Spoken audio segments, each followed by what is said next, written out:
All right. Oh, we're going. We're going now. We're doing this. This podcast. Yeah. Ka-chow. What's up, man? How you doing? I'm good. This is the Pedal Pushers podcast. I took some Dayquil. Yeah, you feeling good? Feeling strong? The first word that comes to my mind is thumpy. Thumpy? Yeah, you know what I'm saying? Like my stomach's thumping. You know what I'm saying? My head's thumping. My nose is thumping. Yeah. Well, breathe on me. You can't get me sick because I have a 3-year-old and a 9-month-old in daycare. Breathe on me. So I have every disease coursing through my veins at all times. Maybe you're the one that did this to me. I mean, it's a distinct possibility. We got to stop kissing at work. Wow.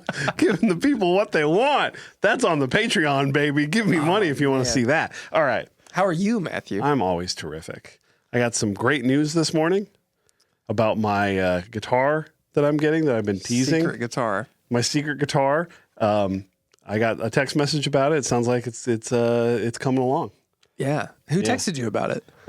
The person that is making the guitar for me. Oh, there's a person making it? There is a person making it. Robots. It's not robots. It's not a robot. It's a person. And they asked me, what the distress level I want on it. Do you think AI could design a guitar? I guess people have done that, right? I'm sure they have. Yeah. Maybe we should do that. Maybe that's what do we want AI to design a guitar for us? Yeah, why not?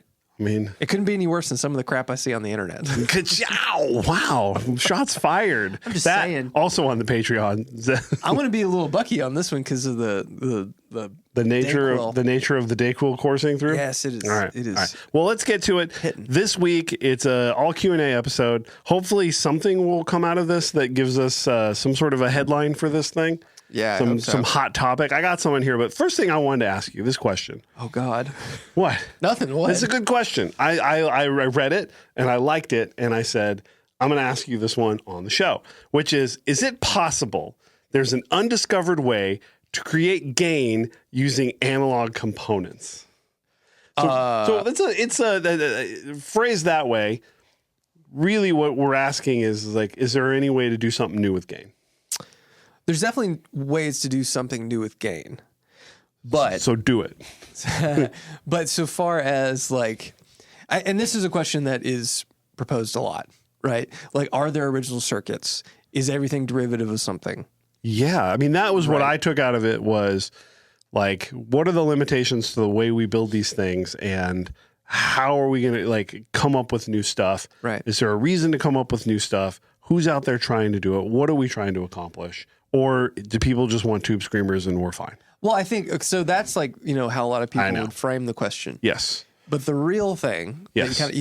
Let's roll the clock back. Everyone talks about Leo Fender. Yes. And he just used the RCA2 manual to create his amplifiers because that basically laid out how the tube worked. Mm-hmm. And so every component, I've not looked at every data sheet of every component ever made. Why not? Well, but components from manufacturers, they provide a way, demonstrations and examples on how things work and how to utilize them in the application that the component is designed for. So, ergo, a lot of things are derivative because that's just how the component itself works. Yeah. And if you want to amplify, you do it with, in Leo's case, it was a tube, a transistor, or an operational amplifier, an op-amp, which is effectively just a bunch of really small transistors in a tiny plastic box. Mm-hmm. Okay. I'm trying to think of other ways to amplify. That's the majority of pedals use transistors or an op-amp. Mm-hmm. That's just how they work.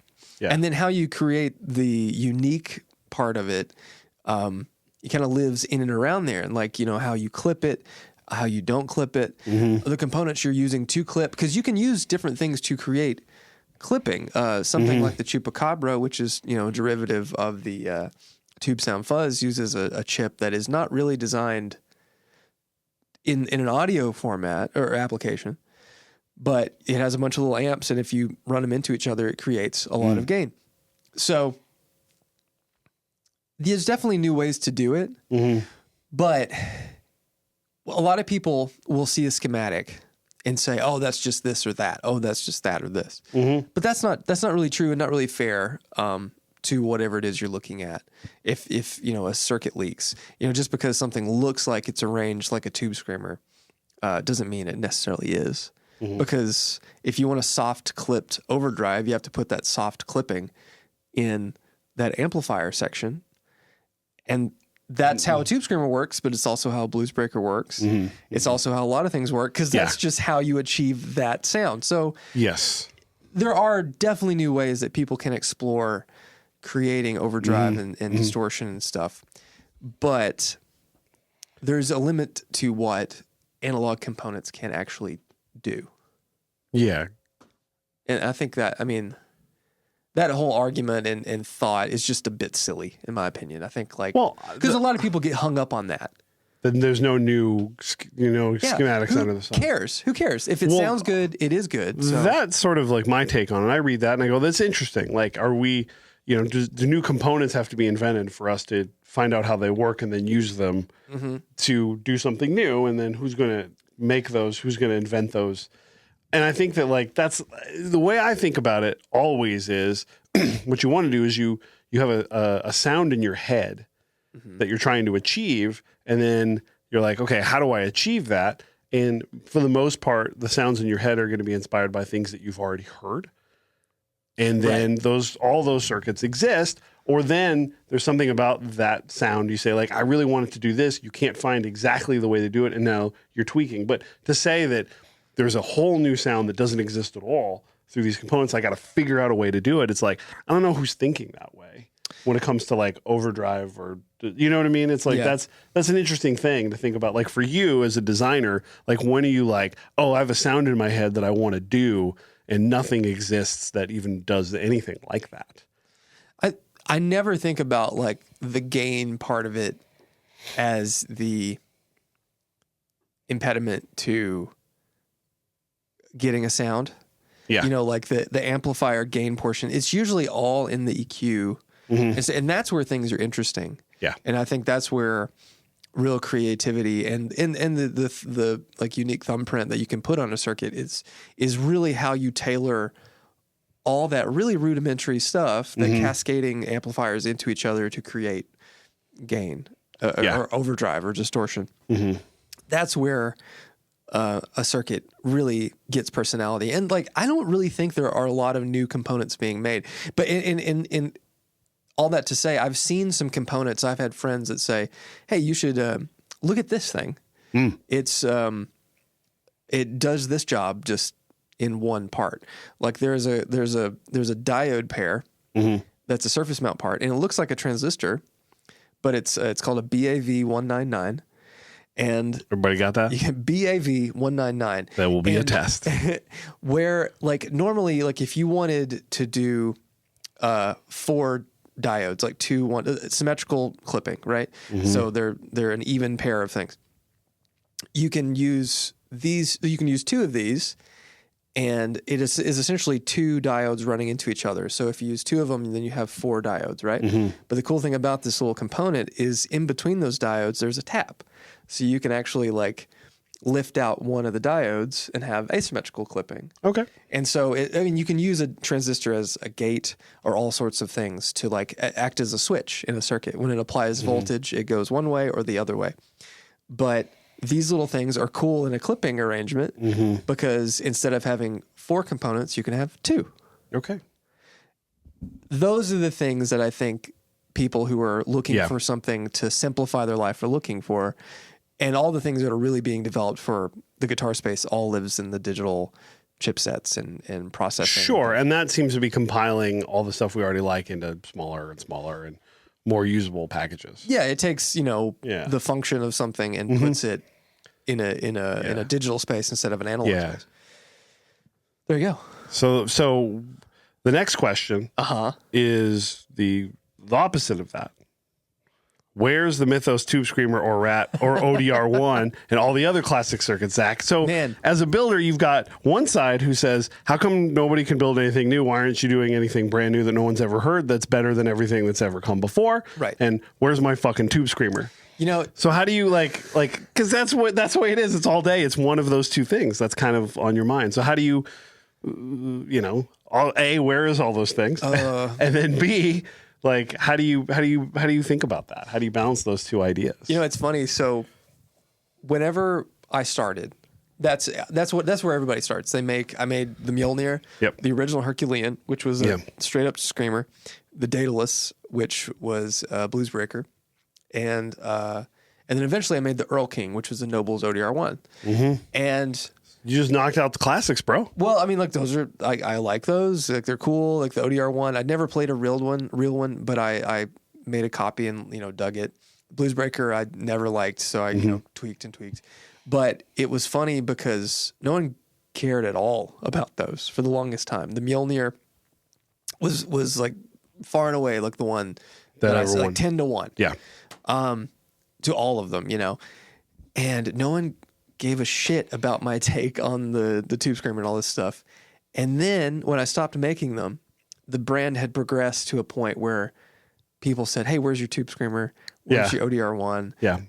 I've never made a straight up rat clone as a standard model. Yeah. But there are things I'm interested in. It's a double-edged sword because it's like, do you innovate? Do you try to do something interesting, or do you play it safe? I mean, like, we've talked about this, surely. Mm-hmm. I mean, I know we have privately, but you look at Earthquaker devices. Yeah. They, for a while, were far and away probably the most popular boutique pedal brand. I mean, they still technically are. Yes. But they were, out there and doing stuff. I mean, not everything was weird. Rainbow Machine, dog. I mean, that's weird. Afterneath, they did a lot of weird stuff. Yeah. And then they made the plumes and it sent them into the stratosphere. Yes. And I feel like more of the world took notice. So I don't know. Maybe we'll see those things. I mean, I've been teasing it, and a lot of it is in good fun. It's in good. It's also it's a little bit of like, hey, wouldn't that be funny? Please tell me if this is a good idea, because I don't know. But I think it's like that's where, as a company that's trying to find our way, we're trying to figure out where we're going to go and what people are going to dig. It's spending the time trying to create something brand new. I mean, to me, that only really works if you've got something in your head and you can't make it because it doesn't exist. And to me, I think that is right. That's more of a feature thing than it is necessarily the core gain sound or overdrive sound of what the pedal does. So the idea is that you would try to take something and say, I like this sound, but there's stuff about it that I don't love. How do I tweak it so it sounds like me? It's how I would use it.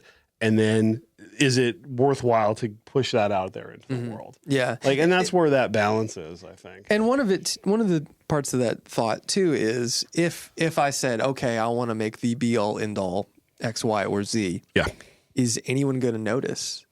Or is it going to be like, wow, that's cool, check it out, and then crickets? I don't feel like a brand, unless you are just so remarkably strong or started years ago and have this foothold in the world, can release a pedal that does all that and bank on that being an evergreen for so many people. Yeah. Because I mean, a lot of people are doing incredible stuff, like the Kernum pedal. I always say kratom because it makes me laugh. But gotta get yourself some kratom, man. Some kratom, dude. Get some kratom, man. I got this guy with a truck on the he'll sell you some tacos and some kratom. Oh man, I don't even know what kratom is really. It's stuff. It's just it's stuff. like you see it advertised at the at the weed store. Yeah, the American Shaman store. Yeah, whatever that is. Like it's got But anywho, like that circuit is cool, and it does a lot of neat stuff. It's definitely innovative and pushing the envelope, but are enough people going to take notice of that forever to make it be something that they can bank a entire brand on? That I don't know, and I feel like that thing was hot, and now is slowly sort of. But isn't that sort of the way? I mean, when you look at your pedal board, right? And you look at anybody's pedal board, and that's a good. We talk about before and after stuff. Always fun when popular Instagram people or YouTube show their board from 2014. Oh, and yeah. now it's like there's never any. Maybe you got your trusty TU2 on there still or something, Right. But for the most part, it's never any of the same stuff. For the most part. For the most part. And I think that Except for me. except for you. Well, we're going to work on that. But the idea with that is that is it more to do with, it's two things, right? It's really, really fun to buy stuff. So you want to try new stuff and you want to be inspired, and your tastes and your playing hopefully evolve and change over the years. Yeah. And so, hopefully what you can do and what we're trying to do is create evergreens, like hopefully we'll sell Mjolnirs and Golden Fleeces and Argos forever. And all we want to do is put out stuff that we really like. And hopefully occasionally something bubbles up and joins those guys. That would be nice, right? Yeah. But that's sort of like, it'd be interesting to kind of think about it, like what later stage pedals from companies have hit like that, to where it's like they've got their classics and they grow, and then it's just like like a band, you know what I mean? 20 years in, releasing a brand new hit that anyone cares about. A lot of times it's just they just want the band to go on tour. Yeah, that's it. And play Creeping Death again. Has anyone released anything that is, captured the attention of the masses in such a way years into their run? I mean, like Boss continually does. They did today. We're going to talk about it. They did today on our live stream. Yeah. Like, as far as smaller brands, I kind of struggle to think of anyone who's... Well, I think it's another thing to give the people here more inside baseball into the way we think about things. Like, it is difficult when you do kind of pour your heart and your life and your tone and all of the stuff that you want into those pedals that you make early on. Right. And then try to go, well, I got to keep doing it, where it's more like, well, not everybody out there that exists knows about the Mjolnir. Right. Because it's about mind share. And so like, man, Josh sold 20,000 Nauticlons. Right. Yeah. So there's a lot of people out there that might be interested in that circuit. So it's like, it's trying to balance that too, which is like, hey, we have all these people. Hopefully every single one of you has a Mjolnir. Fingers crossed again. Fingers crossed. There's so many versions. You gotta go get yourself one. Oh man. But that's also the balance too of like finding, like, we don't want to, you spend all your time, trying to get another hit, or do we go like, man, we got a hit here. We just got to get more people to try it out. Yeah. It's all of those things. And you never know. You could just do a Tube Screamer clone and that could fucking hit. And we'd be like, wow, why didn't we do that 5 years ago? Well, I mean, and that's something that's like, it's kind of up to the community to really decide, but let us know in the comments. Yeah. Or wherever. I don't know. Or should Zach be spending his time inventing new transistors and diodes and stuff? I don't know how to do any of that.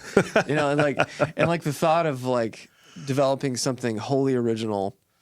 Like I have ideas with stuff like that, but a lot of those ideas I think are like in my head are achievable with really simple means. Like you look at guys like Hologram or even Chase Bliss, they're making stuff that's like, you have to have developers and programmers. Yeah. And like my idea of that is, could I program a chip that if I flip a switch, it just goes like, and flips a bunch of components all at once instead of like lines of code are entered into a DSP. Like that's not at all how I think about things. Think about it. And not that there's anything wrong with that, but I'm just not that kind of... Well, and that goes back to the analog way of doing things. Yeah. And the analog way of putting everything together to where you can get a new sound. Yeah. And it's hard when you're like kind of happy with the sounds that you're getting. It's a lot of it is that way, right? Which like most innovation comes from unhappiness. Like, this isn't working. I need to fix this. I need to figure it out. And we're refining things. We want to bring our energy and our like focus and the way we see things to the guitar playing masses. Sure. That's what we're going for. So for sure. All right. That was a lot for 2 questions here. Yeah. What's next? All right. So here's a good one. If I'm a person that plays exclusively at home, should I only just use plugins? What do you think about that, Zach? I like my plugins. You do like your plugins. That Tone King plugin doing work, brother. The Mesa, the Rabia Masad plugin. Really break that good. Corey Wong one out once in a while. Every now and again, I'll do the Corey Wong. It's an interesting thing. You're learning. And I use plugins for my bass tracks and all that stuff. But I don't know. Like I feel like plugins. If you have like what's beside the camera here, if you have like lots of stuff, a desk with some decent speakers, you don't have to spend a bunch of money on speakers. Yeah, like that's all fun. It's okay to play through headphones, but I think the beauty of plugins is playing through some like speaker monitors or some studio monitors. Yeah, whenever you're doing it, it always sounds great. Yeah, because it sounds like you're hearing back what's been recorded in a studio. Otherwise, see, for me playing at home, I get asked this question a lot on AMAs. Like, what is a good home practice amp or solution? And for me, I always say if you have the room and the ability to make any noise, get some small amp. But remember, a tube amp is loud. All of them. I mean, your Benson is... I have a 5-watt Benson. It's loud as... The 5 watts is really loud in a tube amp, especially... My wife is concerned for me. Yeah. And I try to explain to her that when she hears me playing that, it's not that loud, but I don't think I'm convincing, and it is really fucking loud. I mean, it's still probably like 90 decibels. It is. is. Probably It loud. is very loud. Yeah. But for me, like I use a Catalyst at home. Yeah. The Line 6 Catalyst, which I really like. And it has all the attenuation and stuff on the back. Yeah. And I think that's the way to go. If you, it's barrier to entry at home. That's what it's all about, in my opinion. If you're single and you don't have any concerns about like time management when you're off work, do whatever you want. But if you have a family, if you have a wife or a husband or kids or whatever, and you've got to say, you're saying, I'm going to play guitar, I have 15 minutes, half an hour. You just want to go click, click, click, and then play. And the more shit that gets in the way of that, the less likely you are to do it. So I feel like plugins, while they sound good, they may just slow you down. Unless you have like a desk that's just, like me, we click these on and it's ready. I mean, I'll give we covered this if you've listened to the dad episode of the show. Right. But my setup at home is I use an HX Stomp with headphones and I run my pedal board through it so I can get some of that action boss. But I do have my Benson tube. And even if I only get to use the Benson once every 2 weeks, I get home on a Friday. Zach is nice enough to let me go early and I get home and the family is out and about and I get to play. It's worth it. Yeah. Even if you don't, still aren't going to be loud because you live, in a neighborhood or apartment building or something, but just feeling that tube amp, especially if that's what you like. Like, I think that if you don't care about that much, you know what I mean? Just using plugins is fine. But I'm assuming that question is being asked because you do care about that. Yeah. But you're like, well, I never get to play my tube amp. So do I really even need it if I know I'm not going to be doing X, Y, and Z? It's like, to me, it's like, even if I got to play it once a month, I would absolutely always want to have one. Just because when you get to, it's a treat. Yeah. But I do play way more since I got the HX Stomp set up with a good set of headphones through my pedal board, which I turn on and I can be playing in seconds. Yeah. I play a lot more. And that's why I like the Catalyst, because I have a low gain pad. I mean, it has two presets and then like manual mode. The one of my biggest complaints about that amp is that when you go to one of the presets, because there's two, and so usually I have like a low mid gain and then like a higher gain. Whenever you change the knobs, like if you go to the setting 1, you turn the knobs, it saves it when you go away from it, which is pretty annoying because sometimes I just want to go back to what I had. Oh, okay. There's not like save button. It just it saves it. But it's just I flip it on, plug in my guitar cable. I don't need any pedals. It's got a boost if I want. It's got a foot switch. But I mean, I just sit beside it and I just tap the boost button or whatever when I'm ready to do it.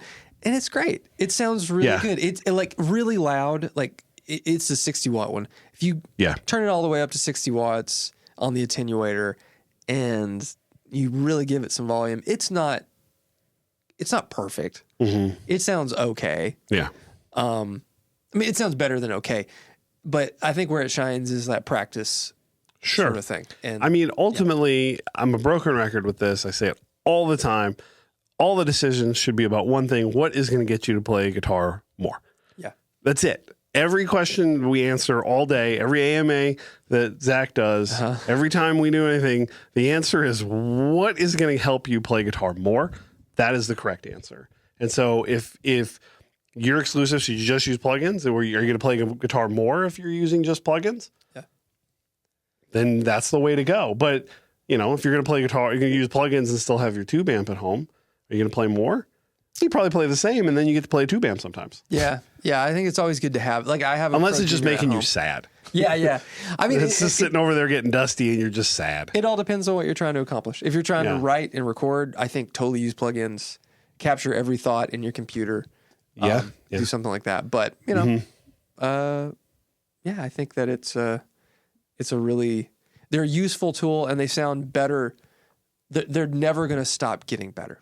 That's a really good point. So that's really, okay. We need to give a prospective customer some good advice here, Zach. Oh, some good advice. This is the pedal pushing section of pedal pushers. You ready? I love the ODR1 and the Lightspeed. Do I need a Mjolnir? Yes. Yes, you do. Yes, thank you. Okay, that's the short answer. What's the long answer, Zach? I think, well, it's the Mjolnir is so very different from both of those. Agreed. So the ODR1, very bass heavy, even with the newer ones that have the bass cut, still very bass heavy. Like it's not the normal ODR1 so is like a humbucker into an amp. It's just too much. So is it popular with, like, you know, Telecaster Fenders? Makes sense why it's in Nashville's hottest pedal. That's right. That's right, boss. But like with the bass cut on, which I think, like, if you want an ODR1, like, for those listening and they haven't tried one, the normal one's like $100. I don't know, just kidding. But it's it's mildly aggressive, I would say. The ODR1? I was getting my Kirk Hammett on with that thing. So it's got. I've turned it instantly into Ride the Lightning. Yeah, it's got some heat in there. It's got it. But I think, you know, the Lightspeed. Famously, I once said on a Dipped in Tone it wasn't my favorite, and Rhett was so shocked and appalled that I wasn't a huge fan of the Lightspeed that it was. It was controversial. I thought we were going to break up. You know. I get it. I understand why people like it. I have heard people use it to great effect. It's just for me, it's not my favorite. Yeah. But I think what I would do is even if you have those and they're fundamental to your sound. Yes. The Mjolnir is so different. Yes. It's no offense, a better clean boost if you put the gain all the way down than either of those. It's as far as a pure, unobtrusive clean boost. It has a ton of output, so you can just use it to really kick those pedals in the teeth, or the pants, or wherever you want to kick them. And then it just has a really good gain sound. So I think it's worth having, even if you don't have it on your board, having every flavor of something at your disposal. So if you say, you know, like, for whatever reason, this isn't hitting this week, let's swap it out. Because, I mean, we do that here. I happened this week where I had gone out to the shop and said I played I think it was the 210, and I was like, oh, man, this is not hitting right now. Yeah. I was playing the Herculean, actually, instead, and I was like, that's hitting. And then yesterday I played the 210. I'm like, oh, man, this is hitting. You don't know. You don't know. And sometimes it's the Joey Mjolnir. That's what's hitting for me. I just have them all splayed out on my floor everywhere, and you just kind of grab them and you go like, what's hitting right now? What's feeling good under my fingers? Yep. Yeah. So everything, the bottom row of everybody's board, like however big your board is, the bottom row should just be overdrive pedals, maybe fuzz and overdrive, but you should have like 5, 6, everybody, like wherever like that stops, where it's like, here's your drives, and then we start getting into like modulation or delay. That's second row shit. First row has to just be overdrive. That's my opinion. That's my opinion. What if your pedal board was like a 2x4? You can only have one row. Then it's all overdrives. All overdrives. See, you should get reverb on your amp, dog.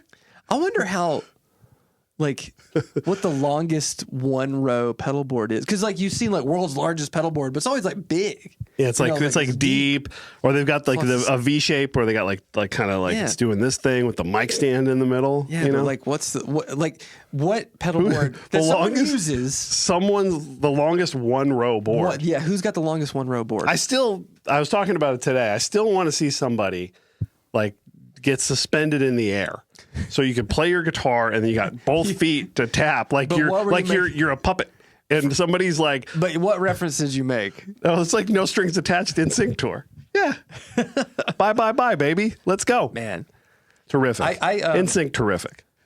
We covered that song. I'm an NSYNC family. Yeah, you know? Yeah. My sisters, my wife, we're an NSYNC family. Yeah. Backstreet Boys, fuck off.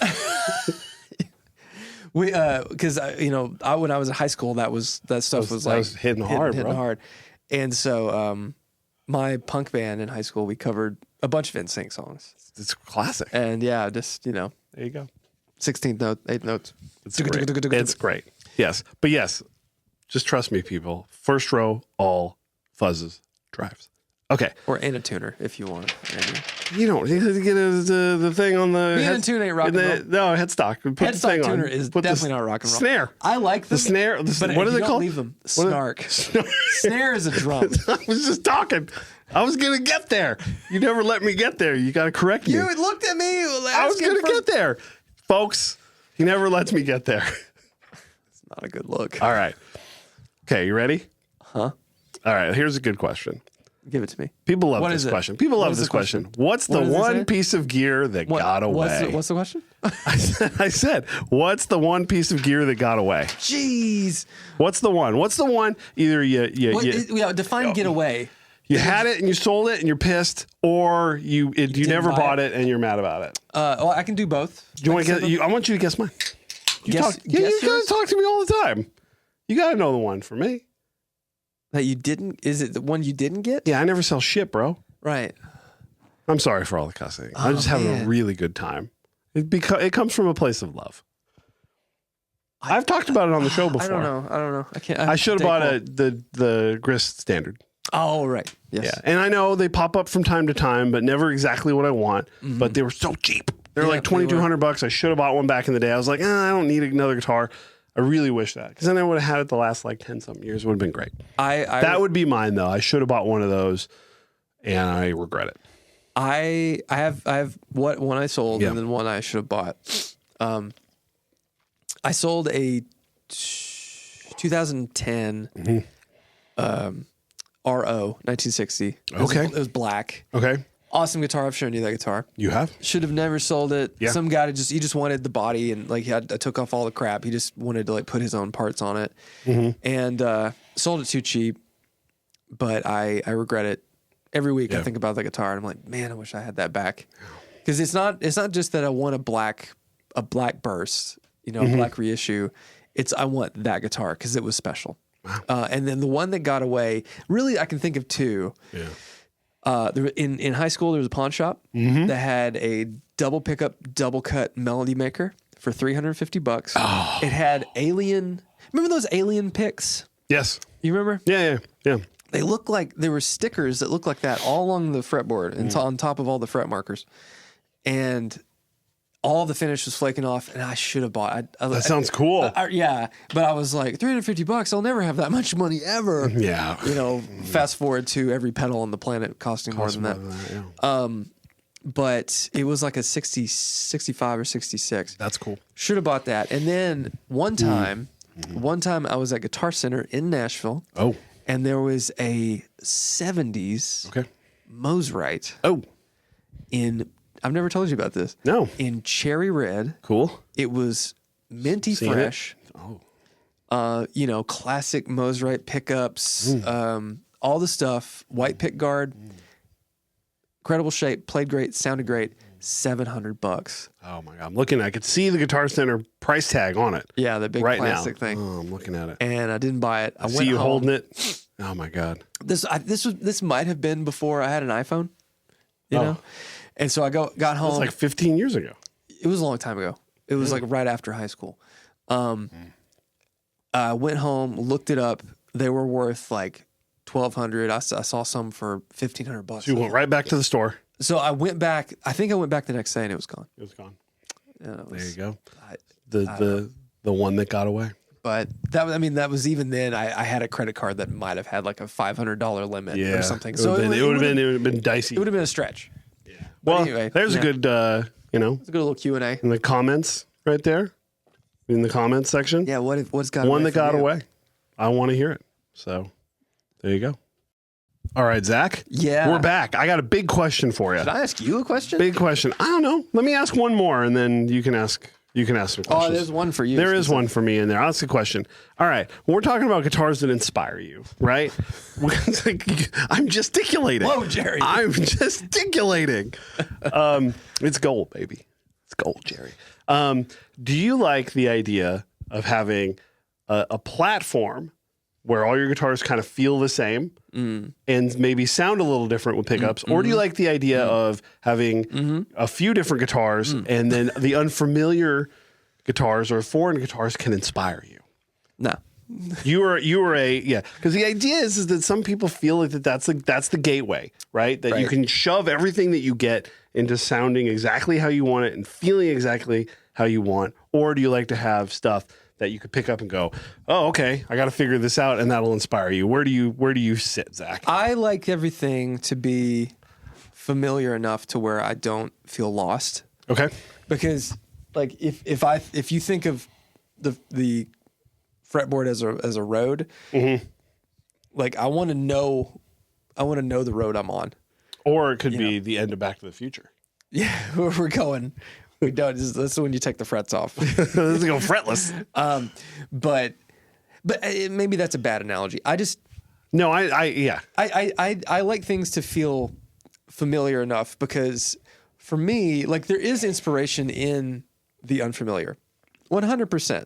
Like if I handed you a Gretsch right now with a Bigsby, you're going to play it differently than you would any other guitar that you have, right? I would, but I don't think I would play my best because I think when I play a guitar, like I've been playing that 335 I got a lot, I can do whatever I want on a guitar that's comfortable and is familiar. Yes. Because when that is the road I'm on, then I don't feel like I have anything holding me back. Yeah. So the inspiration is just coming from me. It's not leading me anywhere. Whereas when I play the Silver Sky or a Strat, then I'm like, okay, now I'm playing like my Jimi Hendrix, my Stevie Ray Vaughan, my John Mayer. So instead of the idea that guitar will somehow inspire you to play differently because it's not what you're used to, you're quickly doing the math and saying, this is how I'm going to play this because that's what this is. It's more. So if I handed you the Gretsch, you're just going to try to do Chet Atkins. Not necessarily. Like I feel like it's a little like the Gretsch. Billy Zoom, Brian Setzer. Not even. Like I feel like the Gretsch is a little more. It's closer related to the things I like. Yeah.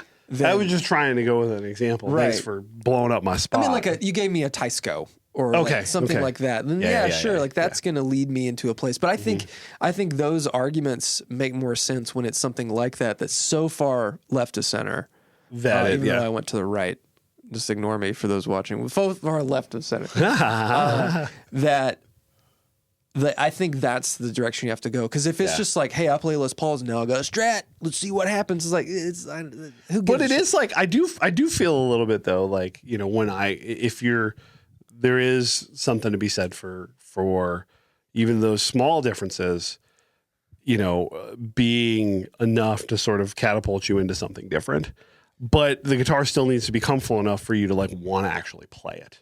Well, it has. And I think that is sort of the difficulty for me is that like I get so used to playing like one guitar that even switching and I go like I don't know what's happening here. Yeah, oh yeah. Like it really bothers me, and so I wonder if I'm missing out on something by not being able to do that very well. And I'm jealous of people I see who just effortlessly switch between Tellys and 335s and Strats and Les Pauls because I can't do that.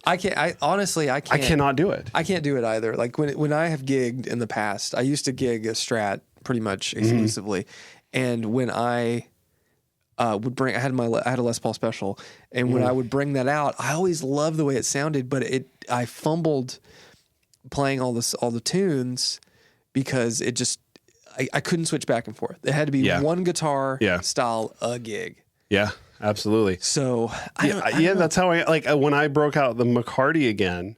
When I moved over into this office and I hadn't really played it a lot, I was like, do I not like this guitar? Is this not good? And now it's all I play and I love it because like, I'm just like, I'm dialed in with it now because it feels right to me. And then I'll grab like Chippy, one of the Les Pauls that you've got around here, and I can't play it. Right, yeah. Because the ergonomics of it is like really strange and the scale length and all that stuff. So, I mean, people can do that to where, you know, guitars, they can switch to get inspiration or try to play stuff that fights them a little bit. Like, that's really cool. But I think where you're getting at is I need to find the inspiration somewhere else. Well, and for me, a little bit. I think a lot of guitarists get like they seek inspiration in the instruments themselves. Yeah. And that's not really what I'm trying to do. Like I want to achieve my sound. Yes. Like I know how I want to sound on the guitar. And like when you guys, you know, if you watch any of the YouTube videos and I use the Silver Sky or anything, and it's really it's because I said to myself, this is the sound I have to have for this part. Yeah. It's less about, oh, I really want to play that guitar. I got that guitar because it's a familiar thing that people will expect on certain videos. On videos and at trade shows and stuff. And not because like that's home plate for me. It's not. The 594, that is. Yes. And I play more like myself and I feel more comfortable and free and like that to me is where inspiration comes from. Because if I'm doing that, I can go, okay, how about we just string skip for the next, we meaning myself and my hands, for the next couple bars and do that. Or how about I only play in open position or something like, and when I'm playing a Strat, it's like, okay, I'm so focused on just achieving anything I'm trying to do. That I'm not playing to my full potential. Yeah. But everybody's different. Everybody's different. And I think that is again, the answer to this question is always, is this going to inspire you to play more? And if getting a new guitar that's going to help you play differently or think about things differently, and you got to try everything because you never know what your sound might be. Like you might think that you like a certain style of guitar and then you go, okay, and I like this and I'm playing fine and I enjoy this. And then you try something like that and you go, holy crap, I'm a Strat guy. I didn't know. And that happens. And that happens. So you should try everything. But I am getting more and more. My dad, you know, Pops is a super platform guy. You are definitely a platform guy. And like I have whittled things down because I think I am too. And I think there are going to be minor differences, but I think there's a core idea of like, I need what I need to make it work because I want home bass to be familiar and then I can experiment with the row of overdrive pedals that we talked about or a different kind of amp or even just picking techniques or different picks, strings. Like there's a lot of interesting ways, but the core of it, I'm just not good enough to stray away from that. And I've played more and I feel better as far as my playing since I've simplified it in my head of just playing like one or two guitars that like fit that mold, and now I can dial things in way better. I think a lot of people are afraid to say, this is what I play. Yeah. Because I think we as guitar players expect ourselves to be able to fit in most situations or handle any genre or style or anything. When I think it's okay to just say, I only play Telecasters. I only do that. Yeah. I only play Les Pauls. I only play humbucker guitars. Like, there's nothing wrong with that. And I think a lot of people, I remember once Morgan, she was working for a company downtown Nashville, and she had a little party, and a bunch of her coworkers came over. And one guy, he was a guitar player, and he walked in my room, and I had like a bunch of like my custom Les Paul, custom shop Les Paul stuff and like all my Gibsons and things. Yeah. And he was like, cool. Where's the Strat? And I was like, bro, I don't really like Strats. Yeah. And he was like, what? What do you mean you don't like Strats? I'm like, I just don't. I gigged them for like 5 years straight, and I just kind of got over it. Yeah. And he was flabbergasted that someone, a guitar player, a proclaimed guitar player, quote unquote, would not own a Stratocaster shaped instrument. Yeah. And I was just all shoulders, like. Well, I mean, that is, you know, if you talk to a lot of people, they'd say like, oh, you know, you get a Strat, a Les Paul, a Tele, and so you can do all the sounds. And like, well, again, that is a great thing if that's what you want and that's what you need. But again, we're all achieving something very specific here, which is, am I going to play more guitar if I have a Strat on the rack? No, I'm not. Right. I'm going to play more guitar because I've dialed that part in. Very jealous of all of you that can just grab any guitar and just play. But I don't really care. I don't need that. I'm jealous in the sense of like, that's really cool. My brain don't work that way. And I think that most people aren't like just completely freewheeling no matter what guitar they're given. Unless you're Joe Bonamassa. Yeah, I'm talking about like Keith Urban or something where it's like on stage, it's like every song is like different thing. It's crazy. Or, you know. Yeah. Like that, I mean, that's difficult, but it's also, you know, muscle memory and routine and practice. And a lot of it, they're playing those guitars on very specific songs that they're playing. And so it's they're professionals for a reason. Yeah, they know what they're doing. No one is paying me to play guitar. Not yet. Oh, yeah, working on that. Oh, yeah. Got the Bandcamp. Got the Bandcamp. Let's go. Bandcamp's dead, I think. I think Bandcamp's dead. Is it? Yeah, somebody bought them. SoundCloud. SoundCloud? Yeah. Be a SoundCloud rapper. You're going to make me those chill hop beats? We got to get some face tattoos. Working on it. Wife, getting some tats. Get your name right here. Get the kids' names right here. It's going to be great. Ma. Baby Pa. I don't even know. In the comments, if you had to get a face tat, what would you get? One time I complained about people that commented throughout. I mean, I shouldn't. Like while the entire thing, and we have asked over and over. Well, that's a good question. If you were forced at gunpoint to get a face tattoo, what would you get? I just get my kids' names. I'm like, fine. What part of your? It has to be like on the front of your face. Yeah, I'd get like Alex and then June, like under my eyes. I don't know. Under your eyes? Like right here. Right here. Oh man, on your I don't know. cheeks. I don't know. You're just gonna go Manson and get it right in between right here. Christ, not the swastika. I just meant the placement. No, I'd probably gosh. I'll get like the Stay Puft Marshmallow Man like coming out from my beard. Could I get my beard tattooed on my face? Does that count if I had to get a face tattoo? You totally could. I mean, how bad would that be if like you did a face tattoo that was dependent on facial hair? Yeah. And then I don't know, one day you got burned or some shit. And well, maybe I don't know if you like would it grow back regular if you like tattooed on it or something. I don't. You have arm hair? Does it grow back on your? Yeah, it does. Okay, I don't know. I'm just asking. I'm just riffing here, bro. we're in a very weird territory. Let me ask question. You ask me a question. Ask me a question. Matthew. Yes. If that is your real name. Matthew. How's that Cali Tweed treating you? The Cali Tweed is fantastic. End of question.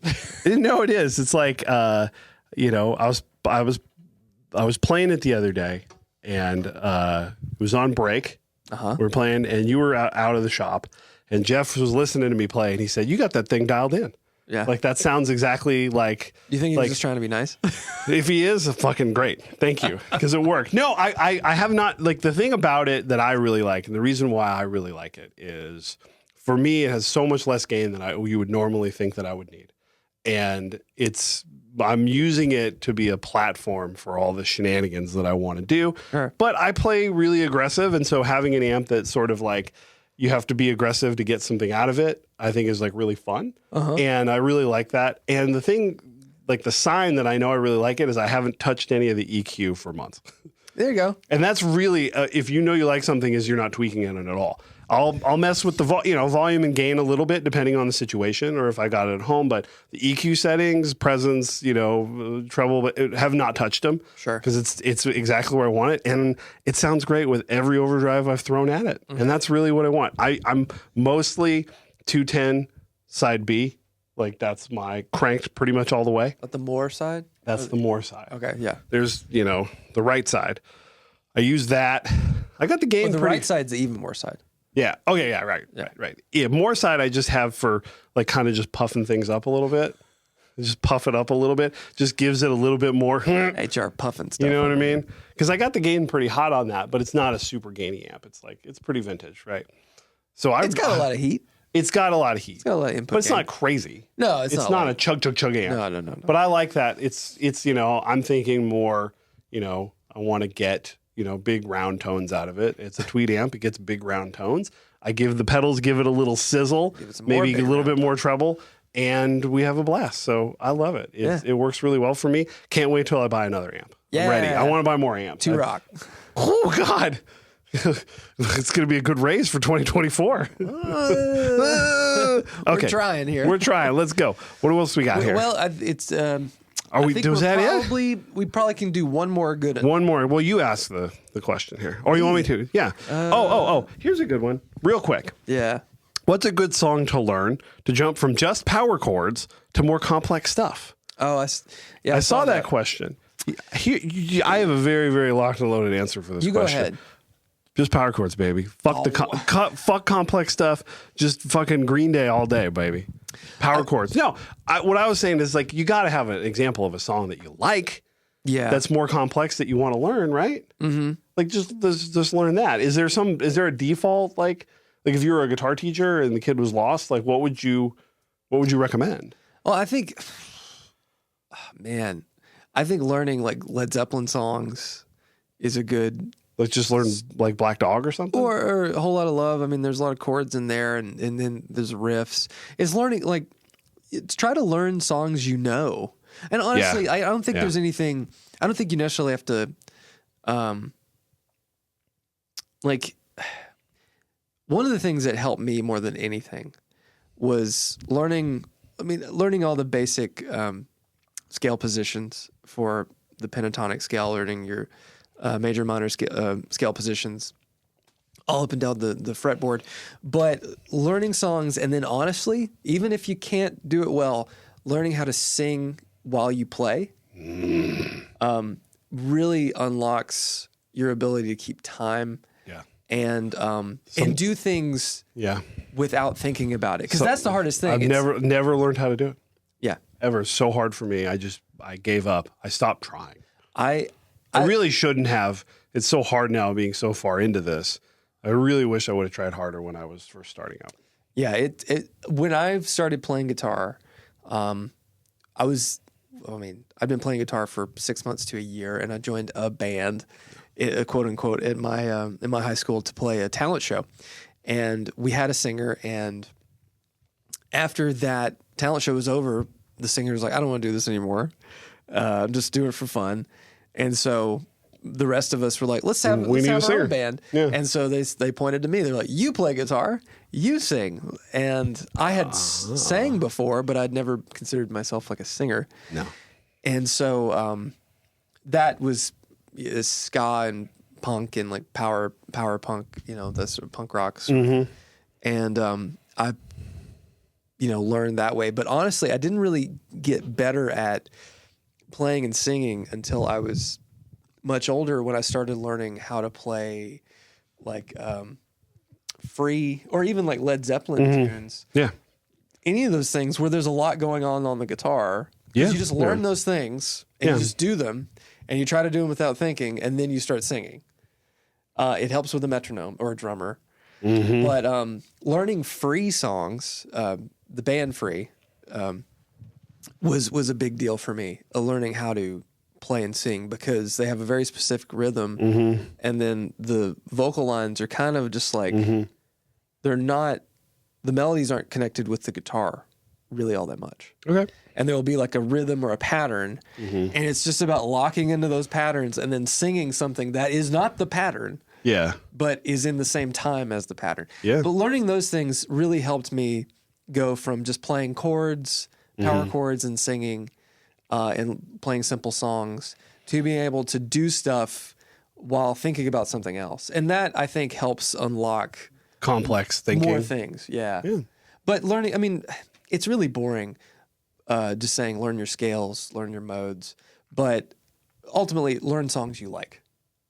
Yeah. And that will help. You'll know. And learn how to sing. Well, and you'll know that it's a complex song if you say, I want to learn that, and you start, and it's hard.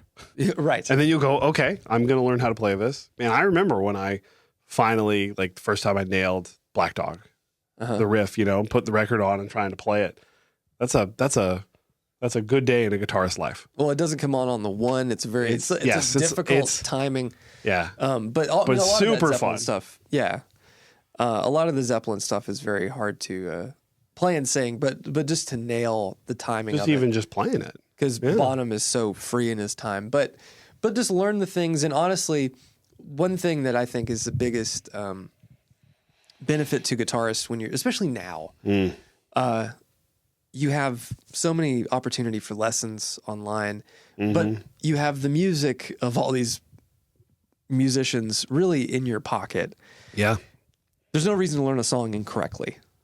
And a lot of people will look at tablature or watch a video of someone else playing, just like, LaGrange or something, for example. Yeah. And they're playing it way wrong. Wow. The ZZ Top on that record are in tune with A440, so you can play along with it. Some Zeppelin stuff is not in tune with A. They'll tune to a piano in the room, and it's not. It's not. E is not E. Yeah. So it's harder to play along with sometimes, but really try to learn it verbatim and then turn it into your own. I think there's the idea of like I learned it my way is great. But if you want to challenge yourself, learn it their way. Well, if you're learning technique too, that's how, like, if you're learning a song because you're like, I don't know what they're doing there and I want to learn a lick so I could steal the bit and then apply it another place. Because that's always the best way to do it, is go like, oh, that's cool. And I'm going to change keys or I'm going to change this around. And now suddenly it's yours. Yeah. Integrating patterns. But I'll say like Tab online, my favorite thing about Tab is that you'll go and you'll look at like the first thing. And it'll be like, this is wrong. And then every other tab copied that one. Yeah. Like they just, nobody does an original tab for it. It's just like every site has the same, because you can tell by the way they write notes for it on there. Yeah. Always my favorite thing. It's like. There's a lot of tablature now that has MIDI. And so you can hear Songster, I think it is. And it's really good. It's good. That's at least the notes are correct. Yeah. If you're lost. But ultimately trust your ears. Yeah. Your ears will not lie. You can hear when you're playing a note that's not in tune. But that's what I would just say. Learn the songs you want to learn. Practice playing and singing, even with chords. Learning changes and all that stuff. And being able to do that without thinking is really going to help you progress as a player. And buy more Mythos pedals. Mythos pedals always help. That'll help you play better. Those complex songs will be easy with all them pedals. You want to get out of here? Or you like any of these other questions? You want to ask? Well, I appreciate everyone that sent us some questions. There's a lot of really good ones. It was tough to whittle it down. We did like 8 questions today. Yeah. Anything else you want to answer? Favorite type of music to play for fun? Oh, there you go. It's Metallica. Oh, of course. It's Metallica every time. If you want to have balls out fun, just it's Metallica Learn riffs. Metallica songs? Learn Metallica songs. What do you think the most fun Metallica song is to play? Blackened? Oh, it's too hard. It's too hard. I got an easy answer for that one. Most fun Metallica song. What's the most fun? I think it's Four Horsemen. Probably Four Horsemen. Four Horsemen, because it's galloping and there's a lot of parts and it crushes. It's a little gymnastics-y, but not super hard. Yeah. Four Horsemen. Sure. Devin and I used to play that a lot. Like he'd come over to my house and we didn't have any drummer or anything, and he'd just play bass, and then me and him play Four Horsemen. Fun. That was really fun. Yeah. What? Yeah. Devin ripping Four Horsemen on fucking Ibanez sound gear. Nice. Now that's for people that know Deebs, that's a visual. Really, really cool. I love playing like the punk rock stuff that I just a lot of power chords and just that sort of thing. Classic. But all of that is very Metallica, because we had this conversation. Like I never realized how much like thrash had influenced that style of drumming. Yes. The guitar playing, of course, you could hear it, but like the drumming, I was like, oh, that's where it all came from. Yeah. So thank you, Motorhead. Yeah. You started it all, baby. But yeah, there you go. So you're buying some mysterious guitar from some mysterious guitar builder who will not be named. Yes, but now people know it's a person. But everybody's a person. Paul Reed Smith's a person. Yeah, but he ain't making your guitar. He might. How much did that cost? If I asked him, Paul, if you called up and said, I want a private stock, and they're like, cool, can Paul make it? How do you think that's going to go? I don't know. Do you think anybody, like, does any of the artists go, can Paul make it? Probably Santana, maybe. They'd probably... Would Paul be the guy that say, like, I couldn't make it as good as the factory can? I think so. Yeah. Yeah, 100%. He would be. Most of the guys that I've worked for over the years, they always take that position. Is that like, yes, I could make you a guitar, but the refinement from the procedure in the factory is so good that it'll be a better guitar if they make it. Yeah, 100%. Yeah. I got my TS10. Hey, all right. From Australia. Yeah. This is the what are you buying, what are you selling segment, by the way. Yeah, we did not. I'm still on the Dayquil. It's great. It does have some busted jacks. It has some replaced parts, a jack. Yeah. But I ordered some new ones that I can fix it. I can make it better. I really like it. I don't know why, but it's funny. I'm really excited about your Tube Screamer video. Yes, we're gonna do a Tube Screamer video where you're just diving into all the different versions and the myths and what's true, what's not, why Rhett's wrong, all the good stuff. Yeah, because Rhett's really wrong. Yeah, the Tube Screamers are great. Tube Screamer great. But yeah, I really like it. And then so I want to sell some pickups, some miscellaneous pickups. You and I are gonna go down the pedalboard journey very soon. That'll be an episode in and of itself. There'll be a bunch of YouTube related. We'll probably do a whole pedal pushers about it too, because we're both going to put together brand new boards, and we're going to get real fancy with it. I think. I have a phone call tomorrow with one Dan Steinhardt, which I asked him if I could record. Hello, and he said that he would be happy to be on video. But we're just going to chat about what I want. Yeah. I think what I want's a little more grandiose than what you want. Yes. I want, I pulled the board apart last year and we're going to take your board to NAMM. And then when we get back, I'm going to put it, me and Pops are going to go into the garage and we're going to put together a tight board. I haven't done that in a long time.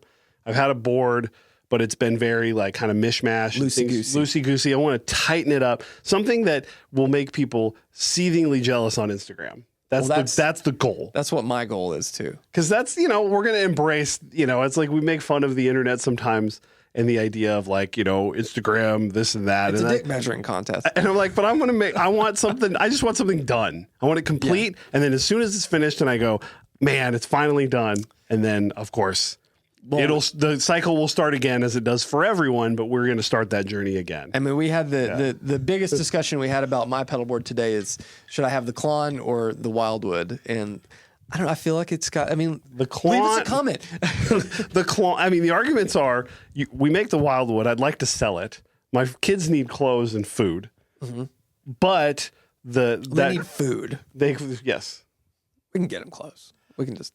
We got paper towels. We can just. My goodness! Please, have some more. Graham would be way into that. Graham would be into that. But what are we talking about? The Klon is going to pop that pedal board. Which I understand is that's part of it, right? Because it's fun, right? You get your board done, it's clean, and it does what you want. I mean, I'm doing this because I finally have the amp set up. The guitars are dialed in. One more to go, and they're dialed in. And I want the pedal board to reflect that, and I'm excited about that. And I think it's just time for you to put something together so you can get out there and play live again. Well, that's what I really want. TT Zop. Zach's ZZ Top cover band. I'm dying. TT Zop. Okay, I gotta go. Bye, everybody. Like, subscribe, do all the things. Whoa, we done?